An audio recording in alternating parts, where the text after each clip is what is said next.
Chapter 9, Geometry. What is geometry? Geometry is the branch of mathematics focusing on the measurement and relationship of lines, angles, surfaces, solids, and points. Geometry is all around us. For example, our crosswalks are straight lines. The desks you sit at in school are usually rectangles. The soda can you drink out of is a cylinder. So understanding geometry can be very beneficial to us since it's all around us. Some common examples will be for maybe if you're going to put in new floors in your house, maybe you need to figure out how much carpet you need to buy. And if you know something about geometry, you can figure out the area you need to cover so that you know how much carpet you should purchase. And that way you don't get scammed by somebody charging you too much for a carpet that you don't actually need. Other home renovations would also involve understanding geometry. Maybe you need to build some sort of stairs. You might need to understand triangles and slope. Or any sort of DIY project that you're doing. If you're building a ramp to go skateboarding, understanding geometry would be very beneficial. Section 1 is points, lines, planes, and angles. Let's start with points. So a point is most easily understood to be a location, or think a spot on a page. So here I have this black circle with the letter P above it, and that represents the point P, and it's referring to this particular location on the page. Now, though we represent a point with a dot, in actuality, a point has no length, width, or thickness. In fact, a point is what we call dimensionless. A line is a set of connected points that has an infinite length but no width. We illustrate the line AB as this line with arrows going in both directions, and we labeled 2 points A and B on the line. Even though we draw this type of representation of a line, in actuality, a line cannot be seen because it has no thickness.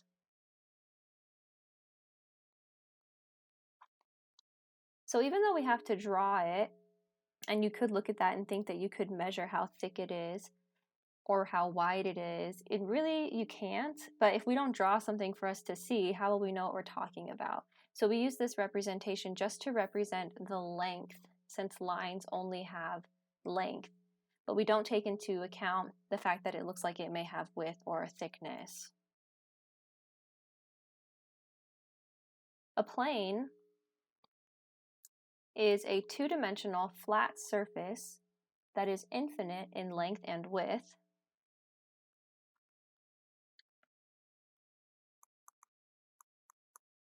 but has no thickness. Right, we don't start getting into thickness until we get into our three-dimensional objects. When we have a flat surface, we can measure the length and we can measure the width, but it doesn't extend upward and give us any sort of height. You can think of a plane as an infinitely thin piece of paper that extends indefinitely far in each direction. So it goes on forever in these directions, but it never comes out of the page towards you. If we put points and lines together, we can get some more objects. They include line segments, half lines, and rays. A line segment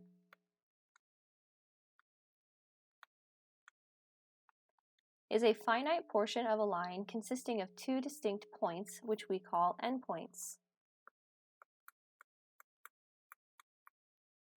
and all of the points on the line between these endpoints. The line segment AB connecting the points A and B is written as A, B with a line above it, but notice there are no arrows because this line stops at the points A and B. Any point on a line separates that line into two halves, which we call half lines.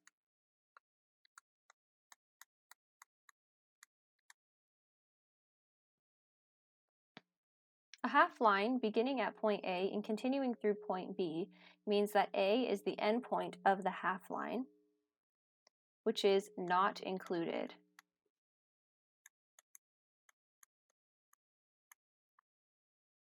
So remember that a line goes on forever in both directions, right? It's just an indefinite length.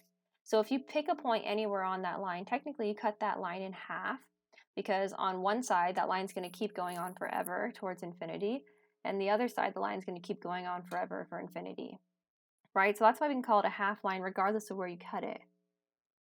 Now, if the endpoint that you cut it at is not included, we call that a half line, and the notation has this open circle above the endpoint that's not included.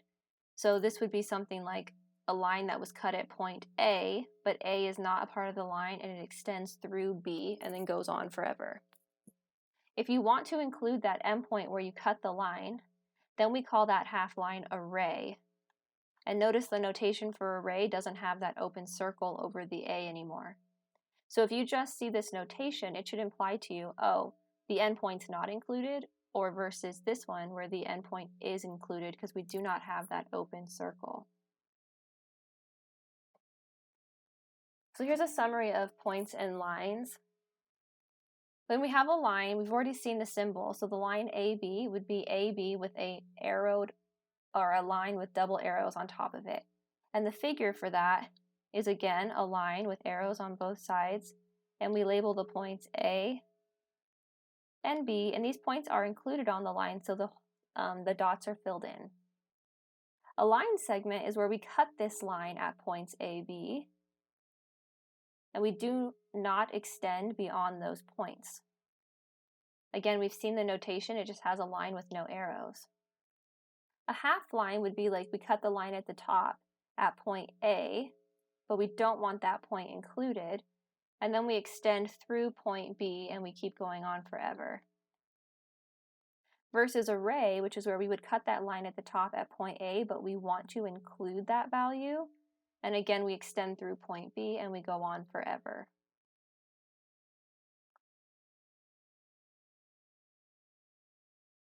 Angles. An angle is a figure formed by two rays with a common endpoint. The rays are called the sides of the angle, and that common endpoint is called the vertex.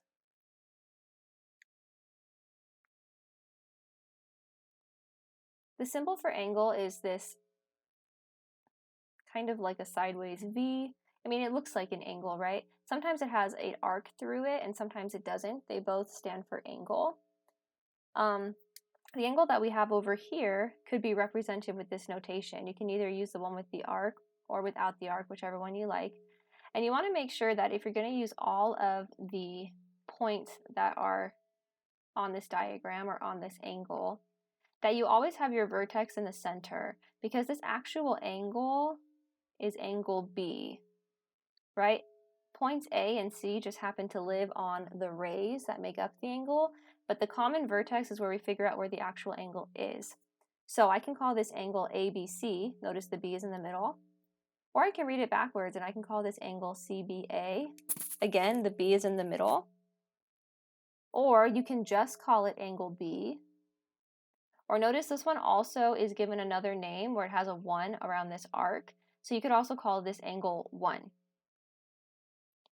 Now, sometimes your angles are a little bit more involved than the one we have here, like this one below, where I can't exactly call this angle B anymore because angle B is ambiguous, because there are 3 different angles with a vertex at point B, right? Is angle B referring to this part of the diagram?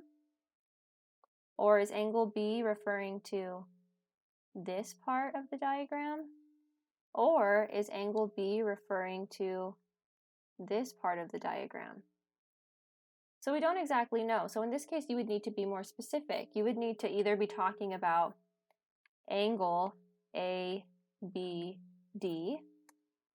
or angle ABC or angle CBD, for example, because all of these may have different measurements. Obviously, we can see that the red one has a different measurement than the blue or green one. I don't know if those two are equal or not, but these might all have different values for their measurements.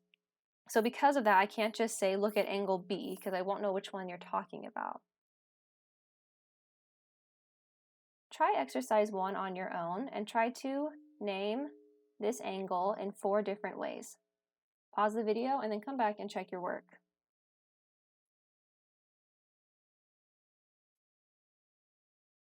And you should come up with angle RST, or reading backwards, angle TSR, or simply angle S, or since it's numbered here, you can also call it angle 3.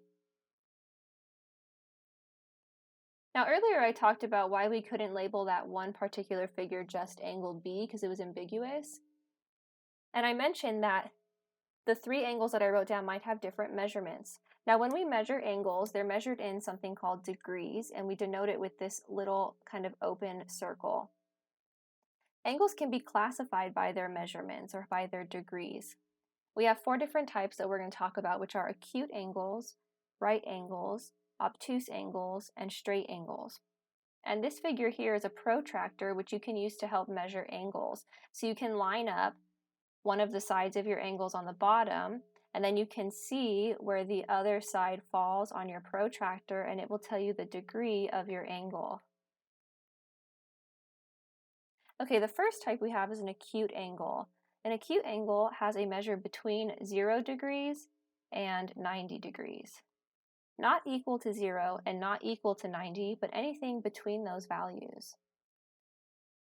Here's an example of an acute angle. It's one of our smaller angles. Next we have a right angle, and a right angle has a measure of exactly 90 degrees, and we denote this with this little square you see in the figure. An obtuse angle has a measure between 90 degrees and 180 degrees. Again, not equal to 90 because that would be a right angle, and not equal to 180, but anything between those 2 values. These tend to be our larger looking angles. And once your angle is completely flat, like we have here for angle 4, this is called a straight angle, and it has a measure of 180 degrees. So we talked about degrees slightly when we learned about pie charts. And remember, we talked about the total degrees of the circle being 360. Well, just imagine if I had a circle here. Right, so if I had a circle on top of this line, we can see this, pretend this straight line is going through it. If I've gone halfway around the circle, then I've gone 180 of the 360 degrees. So it makes sense that our straight line would have a measurement of 180 degrees, because notice if I finished it, I would have completed the 360 degrees, that would be another 180. So half of the circle is 180 degrees.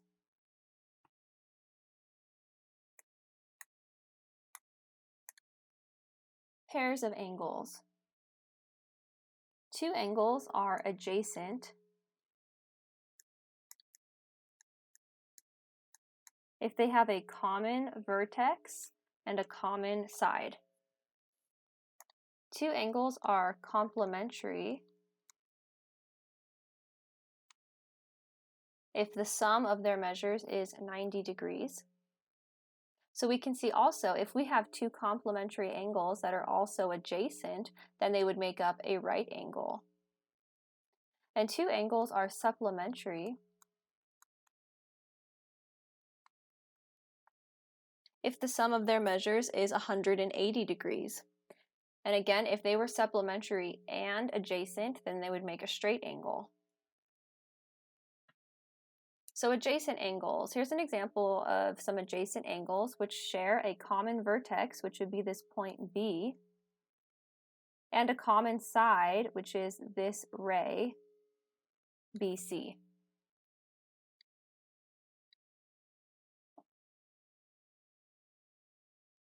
Complementary angles. So these 2 angles, angle 1 and angle 2, are complementary, which we can tell from this figure because they're also adjacent, and we can see that these 2 adjacent angles make a right angle. So that implies to us that when I add these 2 angles together, we get 90, which is what we need to be complementary.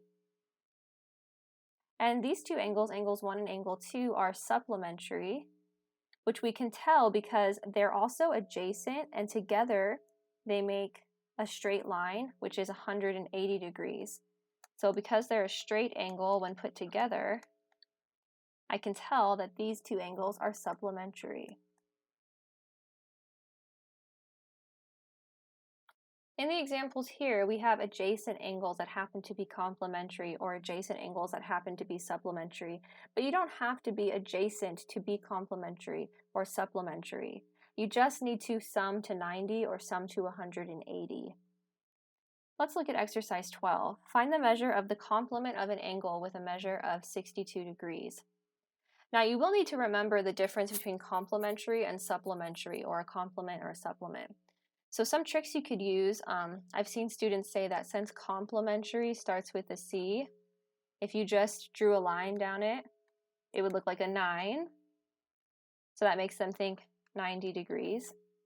And then you can kind of do the same thing with the word supplementary. If you just put a line through the S, it kind of looks like an 8, which makes them remember 180. Another thing you can think is in the alphabet, C comes before S, so maybe C would be smaller, so it's the smaller of the two measurements. C stands for the 90, and S is a bigger letter, so it's for the larger one. Whatever works for you, but just come up with some sort of memory tool to remember which one's which so you don't accidentally do your calculations wrong. So for part A, we want to find the complement. So that's C, which is the one that's 90. So if I know that one of my angles is 62 degrees, and together they need to add to 90, then I can just subtract 62 from 90 to see that my other angle has to be 28 degrees. Again, because 28 plus 62 equals 90. For part B, I want to find the supplement, so I need supplementary angles. So together, they're going to have to add to 180. So now I want to subtract from 180 to see that my other angle has to be 118. Again, because if you were to add these, you would get back 180 degrees.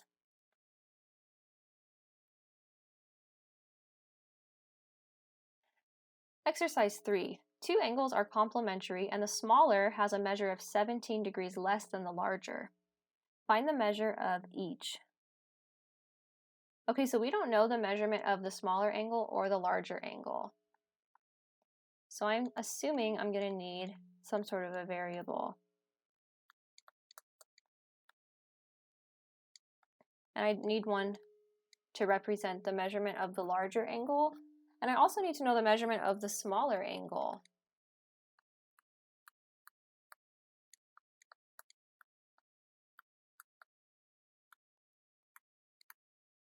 I do know that the smaller angle has a measure that's 17 less than the larger. So using translations, I know that less than means subtraction. So if I knew the measurement of the larger angle, I could take away 17 from that and figure out the measurement of the smaller angle. So I'm going to let my variable represent my larger angle, because all I need to do is, once I figure out that value, just subtract 17 from it, and that will tell me my smaller measurement for my angle. I also know that these two angles are complementary, which means that they should sum to 90. So even though I don't know what they are, I do have representations for these two angles now. I know that the measure of my larger angle is x. The measure of my smaller angle is x minus 17. And since they're complementary, together they should add up to 90 degrees. Now I don't need to distribute anything into these parentheses, so I don't really need them. I just put it around x minus 17 to show that this first variable, or this first term, was for the measurement of the larger angle, and this second term represents the measurement of the smaller angle. Then I'm going to erase those parentheses now, and then I'd like you to solve this equation on your own, and then come back to the video and check your work.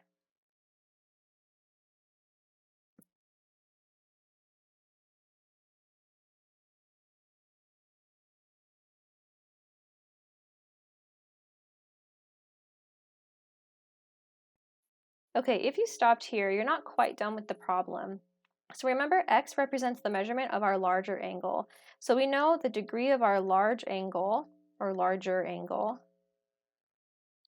is going to be 53.5 degrees. It's always good to go look back at how you labeled your variable so that you remember what that letter was actually representing. Now to find the smaller angle, we need to take away 17 from this value.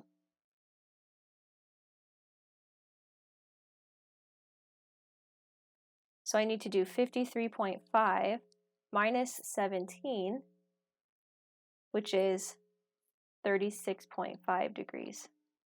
So the measurements of our two angles are 53.5 degrees and 36.5 degrees. And you could check your work by adding these and making sure they add up to 90.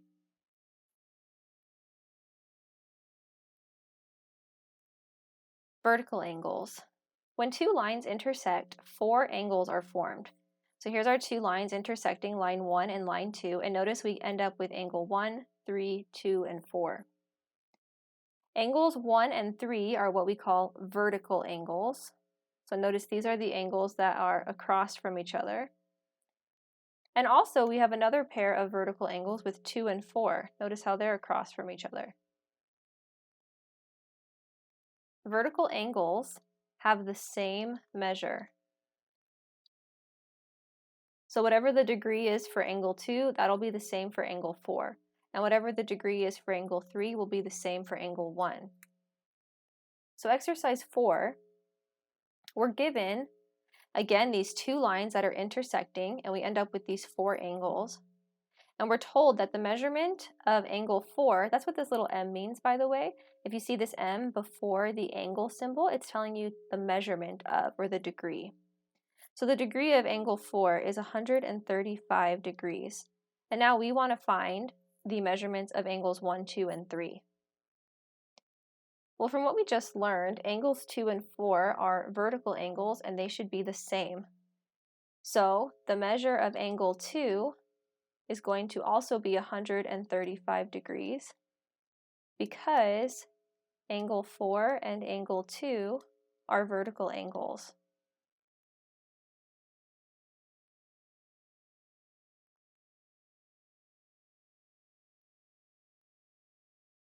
So how can we figure out the degree of angles 1 or 3?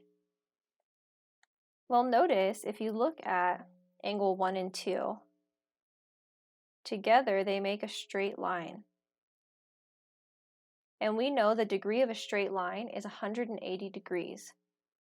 Or we can also say that angles 1 and 2 are supplementary angles.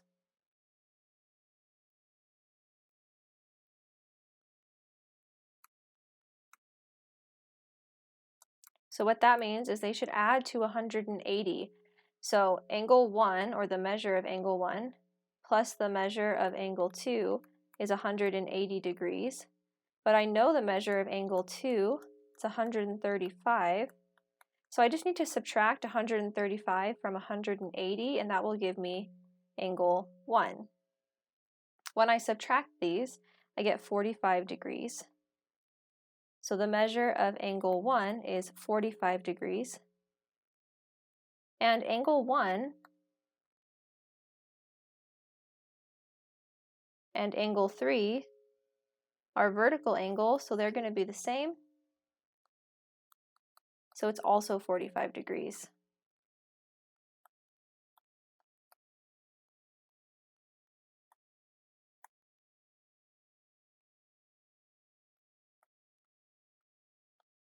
So we found the remaining 3 measurements.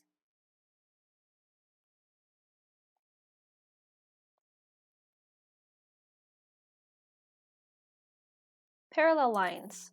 Two lines in the same plane are called parallel if they never intersect.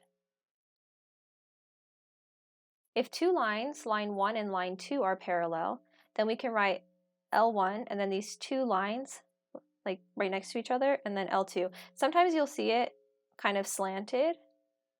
It means the same thing. It's just telling you that these two lines are parallel. When two parallel lines are intersected by a third line, that third line is called a transversal. So in our picture, line 1 and line 2 are parallel. Sometimes you do this to indicate parallel. And the line going through them is called our transversal. Notice that this intersects our line at these points. The angles between the parallel lines, angles 3, 4, 5, and 6, are what we call interior angles.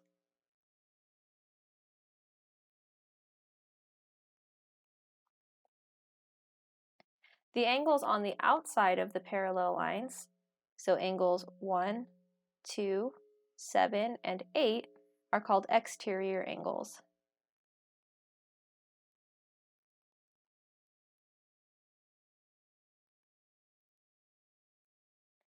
Here's the exact same picture as before. Let's talk about alternate interior angles. Alternate interior angles are the angles formed between the parallel lines but on opposite sides of the transversal. Alternate interior angles have equal measure.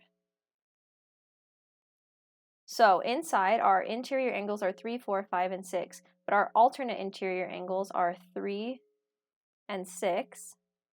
So that means that their measurements will be the same. And also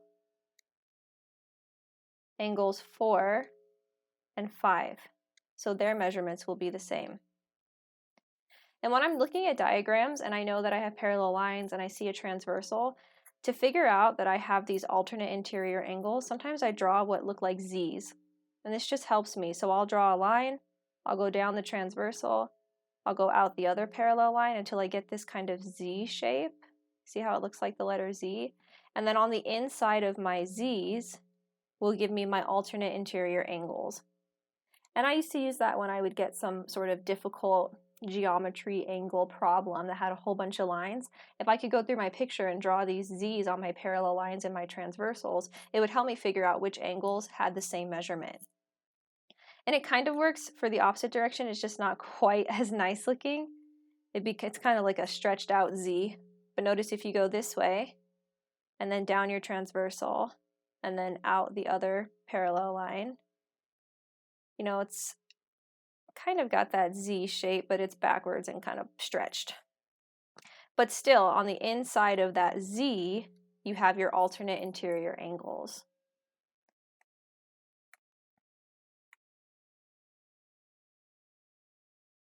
Okay, alternate exterior angles. Remember, our exterior angles are 1, 2, 7, and 8. Alternate exterior angles are the angles formed outside of the parallel lines on opposite sides of the transversal. And alternate exterior angles also have equal measure. So my alternate angles on opposite sides of the transversal are going to be angle 1 and angle 8. So those ones are going to have the same measurement, as well as angle 2 and angle 7.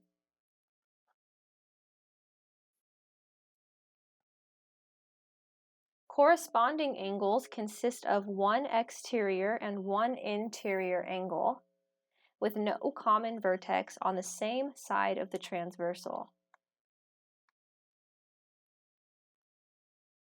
Again, corresponding angles have equal measure.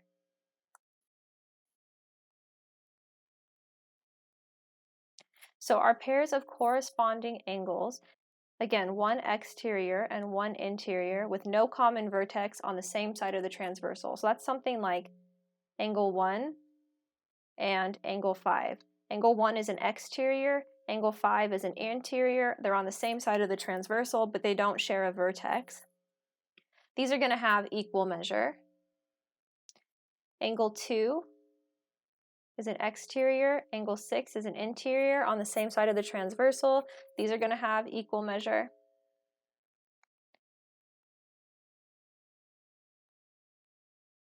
Angle 3, an interior, and angle 7, an exterior, going to have equal measure.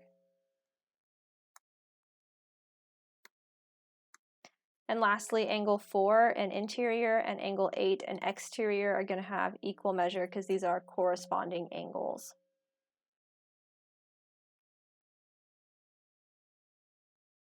Exercise 5. Find the measures of all the angles shown when you know the measure of angle 2 is 50 degrees. I'd like you to try this on your own using all that we just talked about. So our alternate interior angles, alternate exterior angles, corresponding angles, vertical angles, supplementary angles, complementary angles, etc. And try to figure out the measures of angles 1, 3, 4, 5, 6, 7, and 8. Pause the video and then come back and check your work.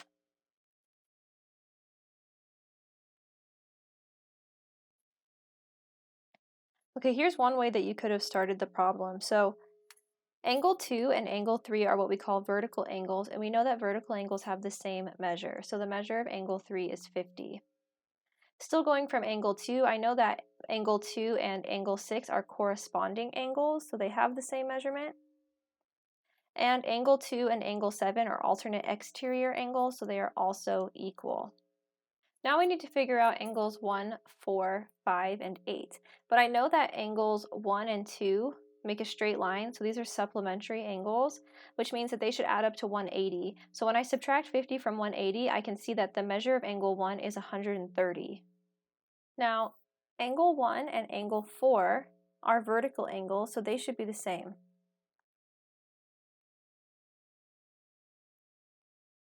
Then I notice that angle 4 and angle 5 are alternate interior angles, so they're also the same. And then again, using vertical angles, I can see that angle 5 and angle 8 are vertical angles, so they will also have the same measurement. So we found the measure of every other angle in this picture just by knowing that the measure of angle 2 was 50.